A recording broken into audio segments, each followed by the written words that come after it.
채색교 백신에 무지개 섰네, 달이 놨네, 7가지 채색으로 저 공중에 높이 놨네. 뒤뜰에서 어린 학조들이 무지개가 선 공중을 바라보고 노래 부르면 올고 있다. 천돌이는 무거운 짐을 문턱에 내려놓고 제액이 근움의 하늘 하고 동편 하늘 높이 무지개가 놓인 것을 원망스럽게 바라보며 혀를 찼다. 그놈의 비가 오려거든 그만 설사와 버리든지 오기 싫거들랑 그만 쟁쟁 가물어서 온 천지를 홀카닥 불태워 버리든지 할 것이지 그전 알마다 찔찔거리다가 말고 하니까 사람이 배겨낼 수가 있어야지. 혼자 중얼거리며 부엌에서 늙은 어머니가 튀어나오더니 물 묻은 손을 치마에다 이리저리 문지르며 역시 무지개가 선 아름다운 하늘을 원망한다. 벌써 2장이나 터지게 되니 어디 살 수가 있어야지. 천돌이는 콧구멍만한 한방 안으로 짐 뭉치를 끌고 들어갔다.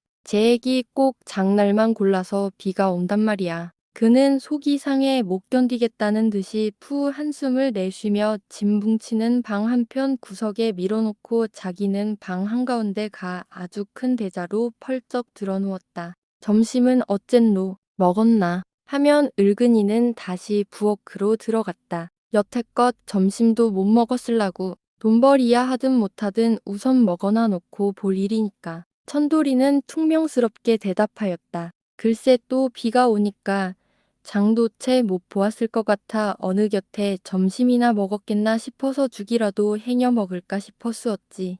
느끈이는 연애 부드러운 말로 아들의 마음을 위로하듯 중얼거리며 바가지로 득득 소리를 내며 죽을 퍼담았다. 응, 사시로 죽만 먹고 살자는 거요? 어떤 놈들은 살밥도 못 먹겠다고 지랄을 하는데 천돌이는 연애 짜증난 소리로 혼자 튀적거리면서도 그래도 죽 냄새가 구수하게 콧구멍을 간지리자 못 이기는 채 부스스 일어나 앉으며 무슨 죽이요? 하고 부엌으로 통한 지게문을 향하여 버럭 소리를 질렀다. 무슨 죽이요라니 보리죽밖에 더 다른 죽이 있을 리가 있니? 느끈이는 방 안에다 죽 그릇을 들여놓으며 아들 눈치를 힐끗 보았다. 말소리에 비하여 별로 성이 난 것 같지 않은 아들의 얼굴빛에 저억히 안심이 되는 듯이 천돌이 죽 그릇에 숟가락을 걸쳐주며 어서 좀 먹어봐.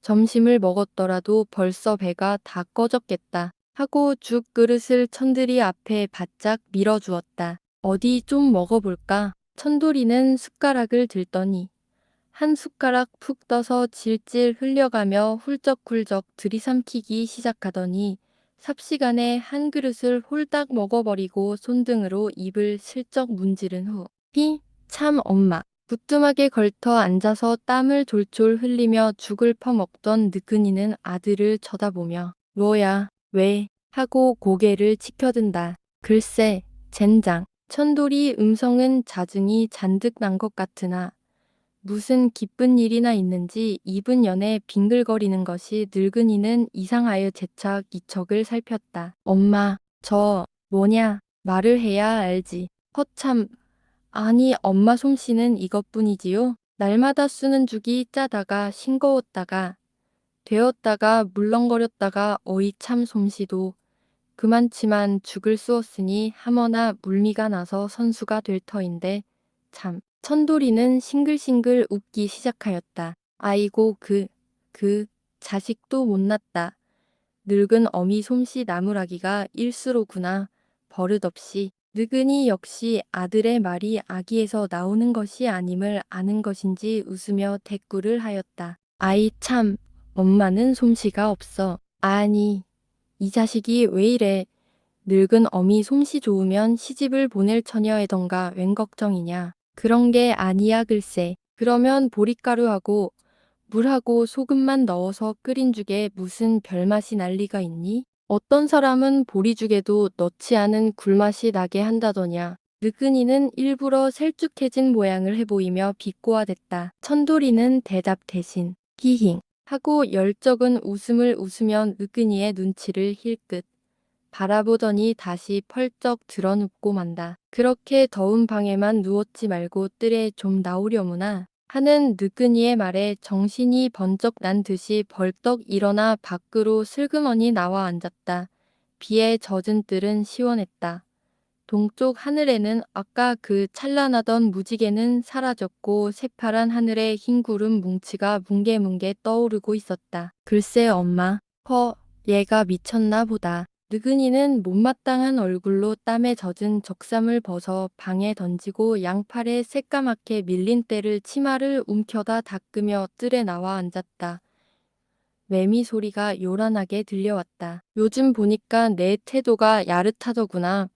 맛없는 어미 손에 얻어먹기 싫거든. 어디 가서 솜씨꾼 색시나 주워 오렴. 그러면 보리죽에도 꿀맛이 날 테지. 천돌이는 매미 소리에 기울이고 있던 귀가 이 말에 번쩍 뜨이는 것 같아. 누가 장가 들고 싶어 하는 줄 아나배. 하고 가슴이 뜨끔한 것을 숨기려고 시치미를 탁 잡아떼 보았다. 글쎄 장가를 나이도 되기야 했지. 그리고 나도 나이가 먹어가니까 남의 집일도 예전같이 해줄 수 없고 하니 너만 장가를 보내면 오죽 좋겠느냐. 며느리가 살림을 살면 나야 또 무슨 장사라도 할 테고. 무슨 장사를 해요. 떡도 만들어 팔고 콩나물도 기르고 풀도 비어 팔고 미천 안 드는 장사가 수두룩하지. 그래도 혼자 손에 지금이야 할 수 있나. 부지런한 계집아이나 며느리로 보면 좁쌀거리는 내 손으로 벌 거야. 남의 집에 늙은 것이 일해주러 다니기보다는 나으리라. 천돌이는 처음부터 느근이에게 이런 말이 나오라고 하는 수작이었기는 하나. 그래도 제 속판을 들여다보이기가 싫어서 또 한 번 시치미를 대보느라고. 그렇지만 어디 그렇게 얌전한 계집애가 있어야지 하고 느근이의 눈치를 살핀다. 그리고 서로 있다 치더라도 우리 같은 가난 백리에게 누가 딸을 주겠어요. 하고 다시 한 걸음 내밀어 보는 것이었다. 그의 눈앞에는 지금 어릴 때부터 고생 가운데에서 자라난 복순이의 얌전한 얼굴이 떠오르며 가슴이 터질 듯 기뻤다. 뒷뜰에서 뛰며 놀고 있던 동네 학도들과 같이 펄쩍펄쩍 뛰어보고도 싶었다. 그는 천연스럽게 앉아 베길 수가 없어 벌떡 일어나 비에 젖었던 밀짚 모자를 장대 끝에 꿰어 처마 끝에 기대 세웠다. 엄마, 1년만 참아요. 이 집을 팔아버리고 버린 돈을 보태서 집이나 벤벤한 것 한 채 삽시다. 하고 은근히 느근이를 위로하였다. 느근이는 또 늙은 이대로 눈치채는 바가 있는 터이라 행여나 저 자식이 못된 계집애에게 반하지나 않았는가 하는 염려가 가득은 하지만은 그럴듯은 하면서도 시치미를 탁 잡아떼 버리는 천돌이 속판을 다져볼 길이 없었다. 남편이 죽고 연달아 큰아들이 죽고 또 잇따라 딸 둘을 시집 보내고 막내 아들 천돌이와 단둘이서 허물어진 움막 단칸집에서 근근히 살아오는 터이다. 자기는 남의 집에 드나들어 일도 해주고 천돌이는 여남은 살부터 성냥상자를 메고 장날마다 장판으로 돌아다니며 팔아서 죽이나마 남 먹을 때 빠지지 않고 끼니를 이어오는 터이다. 당황사소, 석양요, 당황, 마치, 성냥 하고 온장판에 애교를 떨치며 얼마씩이라도 벌어오기 시작한 지도 벌써 근 10년이다.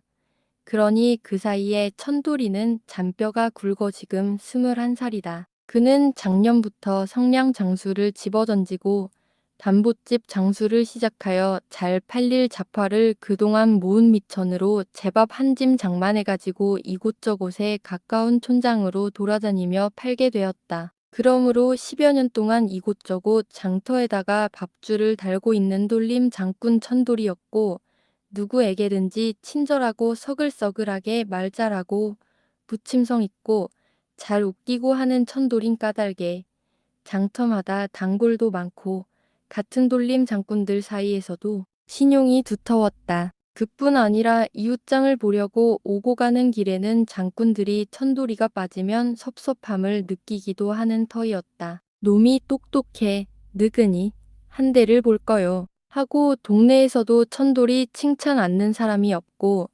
느그니 듣는데도 자주 이런 말을 하는 것이었다. 천돌이, 요사이 소고기 값이 왜 그렇게 비싼가? 하고 장터에서 돌아오는 길에 한 장꾼이 말을 꺼내는 것이었다. 허참, 그것도 모르나요? 소값이 올랐으니까 소고기 값도 오르는 것이지요. 천돌이 대답은 이러하였다. 그러면 소값은 왜 오르나? 아따 그 양반.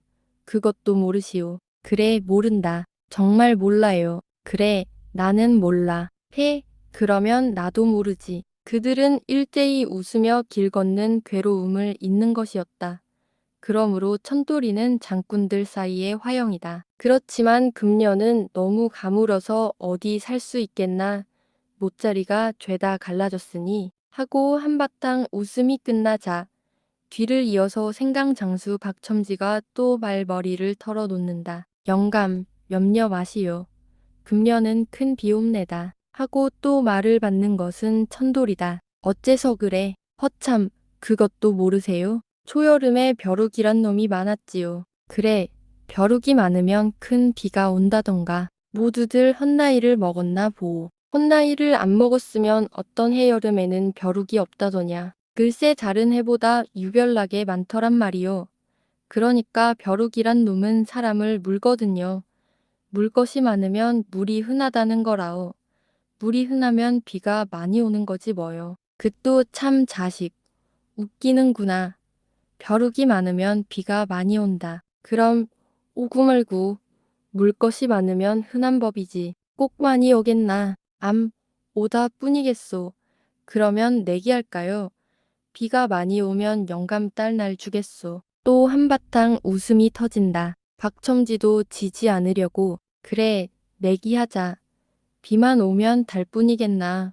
내 목이라도 바치지. 하고 대꾸를 하는 것이었다. 언제든지 아무 의미 없이 짓걸대기 위하여 터들어대며 우스운 농담만 하는 천돌이었으나 이 생강장수 박첨지를 보고 하는 말에는 다른 사람이 해득 못할 무엇을 농담에 싸가지고 씩 붙여보는 것이었다. 박첨지 역시 요즘 짐작하는 바가 있다. 이래봬도 일생을 돌림 장군으로 다녀온 생강장수다.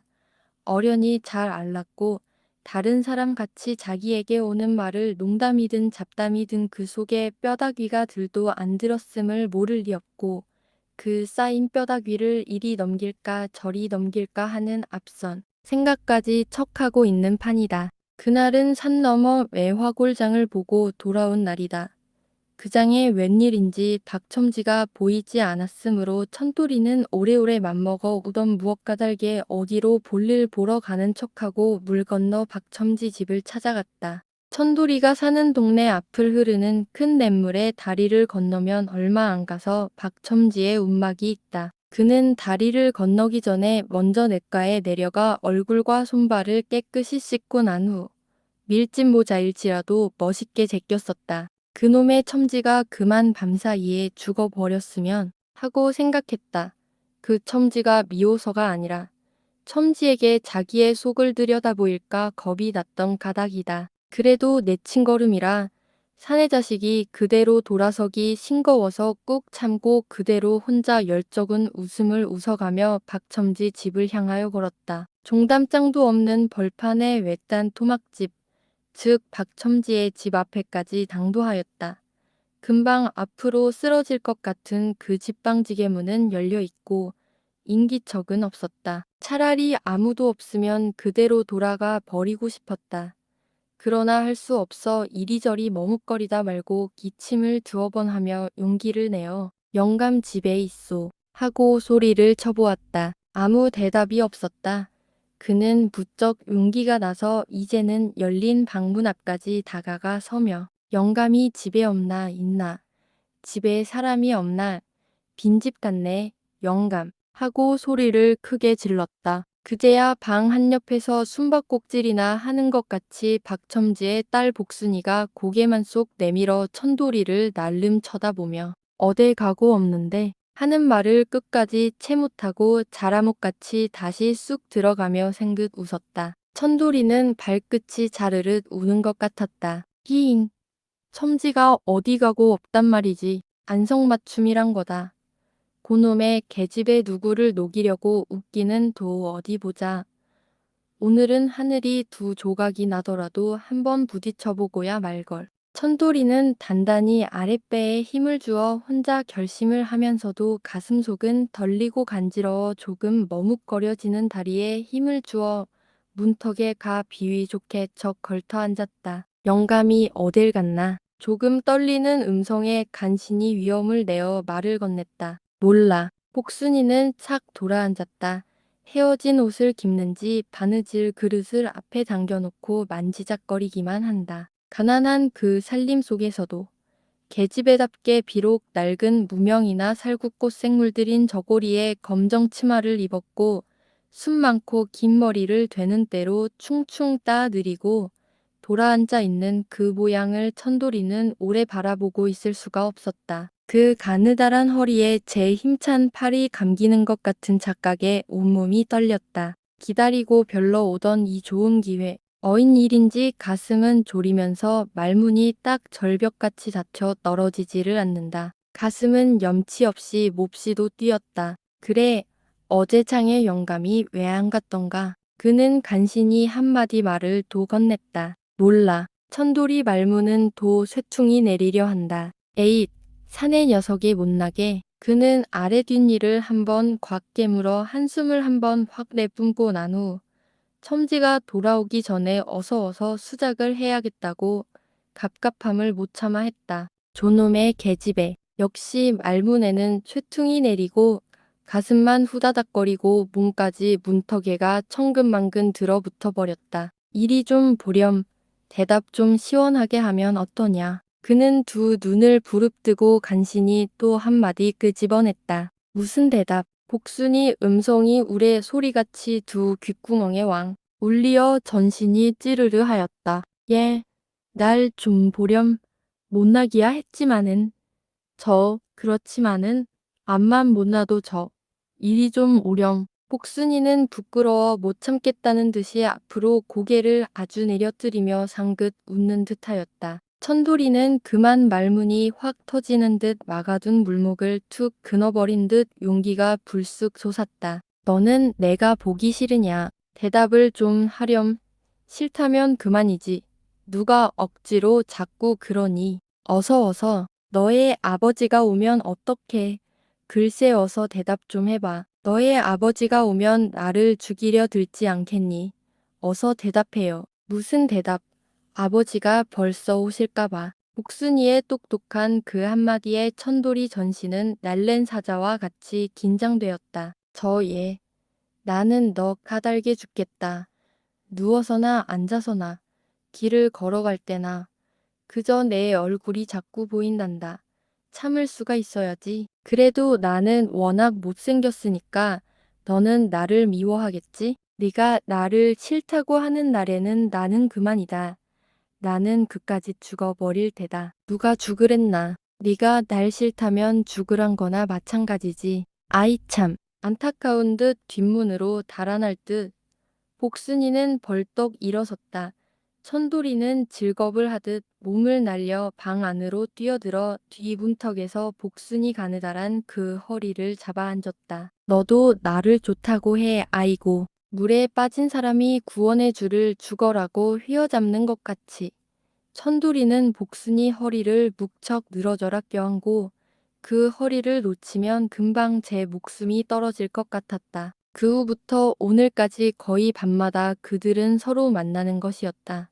그들은 어서 돈냥이나 벌면 잔치를 해야 될 것이고 양편 부모에게는 어떻게 허락을 받을까 하는 것이 만날 때마다 의논하는 산더미 같은 큰 문제거리였다. 그러다가 요즘에는 원래가 꼼꼼하지 않은 성질인 천돌이였으므로 박첨지와 농담을 할 때마다 갑갑한 자기의 심정을 슬쩍슬쩍 내보이는 것이었다. 그러면 영감 달날 주려 하고 끝맺게 되는 것도 요사이는 거의 천돌이의 의뢰하는 문자가 되고만 것이었다. 박첨지도 자기 처지에 천돌이 이상가는 사위는 바라볼 수 없는 일일 뿐 아니라 가난한 살림, 더구나 담장조차 없는 길가 움막에다 다 큰 딸을 두기도 걱정인 터이기에 혼자 나름으로는 가을쯤 해서 툭 털어놓고 서로 의논하여 혼인을 치르겠다고 생각해 오는 터이었다. 어느덧 6월달도 다 지나고 벌써 7월도 한중간까지 왔다. 6월 초승께부터 가물기 시작한 후 오늘까지 그저 질금거리는 적은 비는 자꾸 왔으나 한 번도 흐무기 비가 오지 않아 사람들은 지는 듯한 더위에 허덕이면서도 기우제를 지낸다. 장굿을 한다. 모두들 야단법석이었다. 오고 가는 빗줄기가 가끔 조금씩 오기는 하는데 하필 장날만 골라서 오게 되므로 벌써 2장이나 보지 못한 천돌이는 몹시 짜증이 났다. 어서 돈량이나 모아서 장가를 들려는 천돌에게는 일생일대의 가장 긴급한 비상시인데 그 속이 답답하지 않을 수 없었다. 엄마, 나 목욕 가요. 집안에 있지 말고 뒤뜰에 멍석을 깔아두었으니 거기 가서 누워 자요. 나는 좀 놀다 올게. 또 가. 강변에 가서 동무들과 좀 놀다 올 테야. 덥고 갑갑해서 죽겠소. 어서 들어오너라. 늑대에게 물리든지 헤엄치다가 물에나 빠지면 어쩌느냐. 내가 어리네요. 벌써 장가들기 늦은 나인데. 헤헤. 천돌이는 적삼끈을 풀어 헤치고 휘적휘적 집을 나왔다. 냇가에서 박첨지의 소똥 뭉치같이 보이는 움막을 바라보며 어둡기를 기다려 시원하게 목욕을 하고 슬금슬금 다리를 건너갔다. 천돌이는 다리를 다 건너자 움칫 발길이 멈추어지며 머릿속에 문득 떠오르는 아주 신기한 생각에 하고 감탄하듯 돌아서서 지금 건너온 다리를 유심히 바라보는 것이었다. 그리고 하늘을 쳐다보고 이윽히 서 있다가 혼자 고개를 끄덕이며 기쁜 웃음을 못 참는 듯 입을 빙긋거리며 가려던 길을 다시 걷기 시작하였다. 이윽히 걸어가자 시커먼 포플러 숲이 나타났다. 이 포플러 숲은 천돌이와 복순이의 지상의 낙원이다. 숲의 근방은 당버들이 우묵하니 서 있는 까닭에 낮에 보아도 움숙하여 사람들의 발자취가 드문 곳이었다. 그뿐 아니라 이 근처에 숲과 잇대어 있는 냇가 언덕 아래는 이묵이란 큰 물뱀이 있다는 말이 있으므로 동네 사람들은 이 근방을 무척 주의하여 오는 터였으나 천돌이와 복순에게는 그 이묵이라는 무서운 물뱀이 도리어 저희들의 낙원을 수호하여 주는 듯하였다. 천돌이는 휘파람을 불어 행여나 복순이가 먼저 와서 기다리지나 않는가 하여 사방을 휘살피며 한가운데 제일 큰 포플러 둥치 겹 그들의 사랑의 요람을 찾아가는 것이었다. 천돌이 휘파람 소리는 숲속 요정들의 고요한 꿈을 금실마리같이 가늘게 즐겁게 떨리며 모조리 깨워주는 듯하였다. 희미하게 나무 둥치에 기대서 있는 복순의 그림자가 보였다. 아이고 벌써 왔니? 천돌이는 휘파람 불던 입을 내벌리며 복순에게로 달려갔다. 얘야, 너는 이묵이 무섭지 않으냐? 무섭기는 무엇이? 그들은 서로 얼싸앉은 채 나란히 주저앉았다. 얘야, 좀 축축하구나. 일어서 봐. 천돌이는 먼저 벌떡 일어나서 나뭇가지를 툭툭 꺾어 자욱이 깐 후 인제는 좋아. 자, 여기 앉아라. 서 있는 복순이 손을 와락 잡아당겨 제 곁에 앉았다. 향긋한 푸플러 냄새가 둘의 코를 찌르며 가슴에 헐떡이는 정열에 숨 쉴 것까지 잃어버렸다. 그들은 함께 서로 뺨을 기대고 말없이 바람결에 살랑거리는 나무 잎사귀 소리에 귀를 기울이고 있었다. 이윽고 천돌이는 입을 열었다. 복순아, 너 7월 7석 이야기 아느냐? 그래, 너 내 말 들어봐라. 안 들어도 알아요. 알고 말고 견우직녀가 만나는 밤인걸. 그것을 모를라고. 옳지. 그런데 날 좀 봐. 저기 저것이 은하수란 거지. 천돌이는 나뭇가지에 가려 잘 안 보이는 하늘을 쳐다보려고 허리를 앞으로 내밀며 손가락으로 가리켰다. 그래, 나도 알아, 글쎄. 그런데 견우성과 직녀성이 1년에 꼭 한 번씩 만나는데 저 은하수를 그대로 건널 수 없으니까 오작교라는 다리를 건넌다더라. 그럼 견우직녀 만날 때는 오작교 다리로 은하수를 건넌다더라. 그래. 그런데 말이야. 내가 지금 다리를 건너오다가 문득 생각이 났는데 우리가 꼭 견우직녀 같단 말이야. 천돌이는 웃지도 않고 복순의 어깨를 꼭 껴안았다. 글쎄 저것이 은하수지? 그리고 은하수 위쪽에 있는 저 큰 별은 직렬한 별이고 그리고 저쪽이 있는 저 큰 별은 그것이 바로 나란 말이다. 응, 그 별에 내라. 그래, 나다. 하하. 그럼 이 별은 나지. 그래, 우리 집은 강 저쪽에 있고 너희 집은 강 이쪽에 있고 은하수 대신에 이 냇물이 있고 다리를 건너다가 생각하니 문득 이 생각이 나서 그래, 직녀는 오작교를 건너지만은 나는 시집 갈 때 7가지 고운 물들인 무지개 다리를 타고 갈 테야. 그래, 좋다. 무지개 그 고운 채색 다리 그걸 타고 너 시집 오너라. 천돌이 머리는 복순이 가슴을 등배질하듯 비비었다. 헤행. 복순이는 좋아서 천돌이 다리를 꼭 꼬집었다. 둘은 이같이 꿈속에서 시간을 보내고 헤어졌다. 헤어질 때 복순이는 무척 쓸쓸한 얼굴이었으므로 너 왜 그래? 집에 가면 구중 들을까봐 겁이 나니. 으응. 그러면 오늘 밤은 왜 이래? 내일 밤은 자연골 장 보러 가니까 못 만나지만은 모레 밤에는 또 만날걸. 그래도 그러지 말아라. 이번 장만 보고 나면 이제는 내 아버지께 막 들이댈 터이다. 무지개는 여름에 있는 것이니까 이 여름이 다 가기 전에 잔치를 해야지. 그러니까 싫어. 가을까지 또 미루면 난 싫어. 나는 정말 무지개를 타고 시집 갈라네. 그래, 왜 이러나. 어쩐지 오늘은 영영 집에 가기가 싫네. 그리고 죽고만 싶어. 그러지 말라니까. 글쎄 내 가슴 속에 어떡하니 생각해봐. 내일 장에는 하늘이 무너지더라도 혼숫감으로 저고리 치맛감을 모두 바꾸어 올 테다. 하루라도 속히 주선할 테야. 염려 말아라. 응. 그래도 복순이가 이다지도 떠날 때 애끌어 한 적은 이제까지 없었다.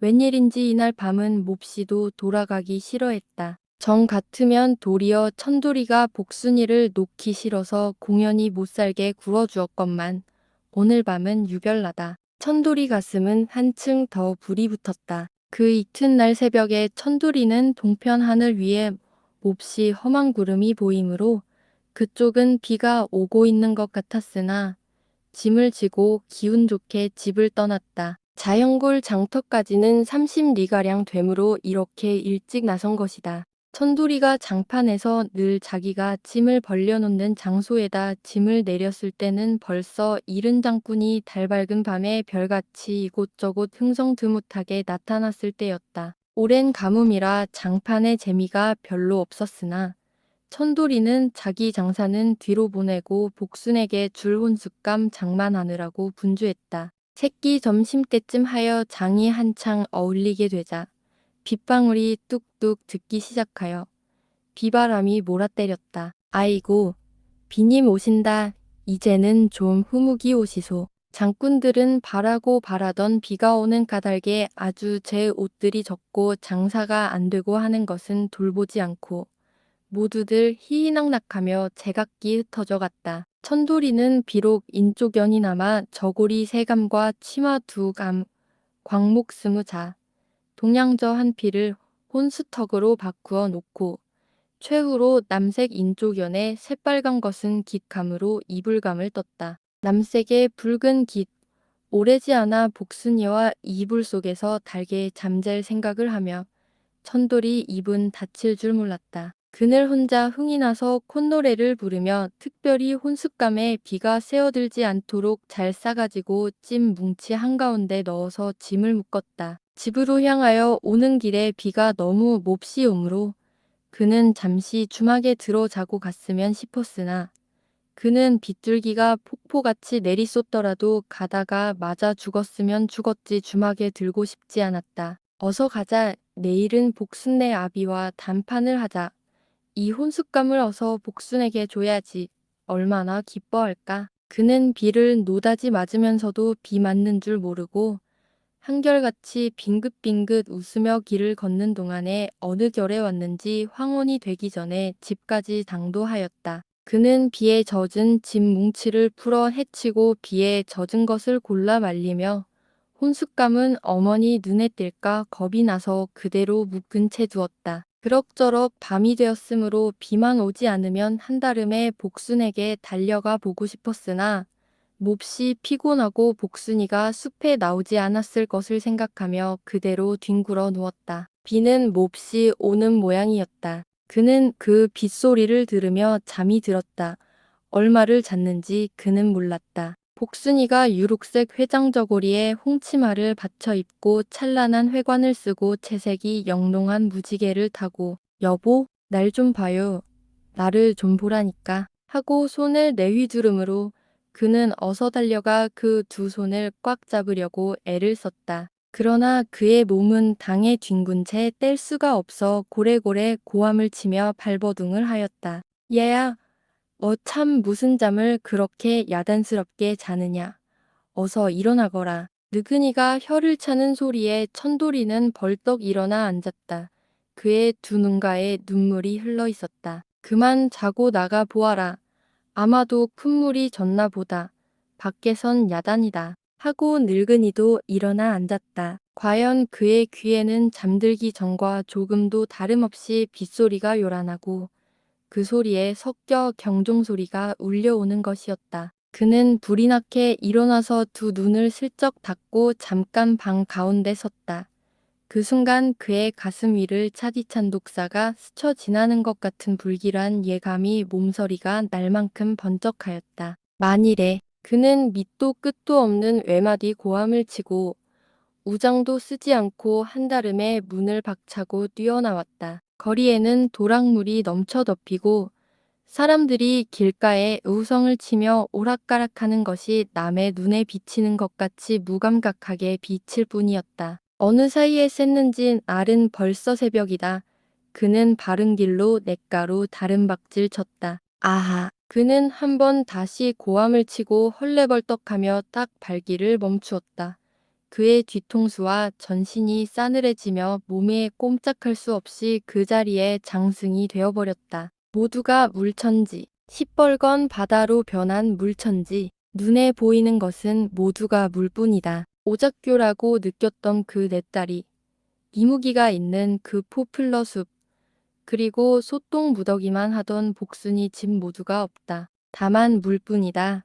멀리 들리는 무땅마들의 신음 소리같이 시뻘건 물은 웅 하는 소리를 내며 굽으쳐 힘차게 흐르고 있다. 저 건너 있는 생강 장수 박 첨지 식구는 어찌 됐소? 천돌이는 누구라 자칭 없이 소리를 쳤다. 참 그래, 박 첨지 부녀는 어찌 됐노? 물구경하는 사람, 전지를 물에 휩쓸린 사람, 발을 구르는 사람, 모두가 박첨지 소식에는 가마기였다. 아마 물에 떠내려갔지. 어디 이번 큰 물이 차차 불었으면 피신이라도 했겠지만은 모두들 잠든 새벽녘에 갑자기 왕 밀려왔으니까 저 들판 외딴 집에서 피신할 여가가 있었겠나. 허불쌍해. 모두들 더들어댔다. 천돌이 귀는 날랭글로 꼭꼭 파는 것 같이 따갑게 이 말들이 울려왔다. 그의 두 눈은 금세 새빨개졌다. 그는 냇가 아래 위를 복순이 그림자를 찾아 헤맸다. 어디서? 나 여기 있어. 하고 금방 튀어나올 것만 같았으나 종식 그 찾는 이의 그림자조차 없었다. 그들의 존망을 아는 사람까지 없다. 행여나 저 물속에서 나를 기다리지나 않을까 하는 안타까운 생각에 아마도 복순이는 그 소똥 무더기만 한 집방 가운데서 천돌이를 기다리고 있는 것 같기도 하였다. 날이 소방조에 있는 보트 하나 빌려줍시오. 그는 참다 못해 냇가에서 바쁘게 서두는 순사 한 사람에게 말하였다. 뭣 하려나? 저 건너 가보겠소. 왜? 물귀신이 청하시는가? 죽고 싶으면 혼자 뛰어들지. 구태여 소방조 보트와 정사를 하려고 하며 순사는 비웃었다. 천돌이 가슴은 절망의 회오리 바람이 우르륵 일어났다.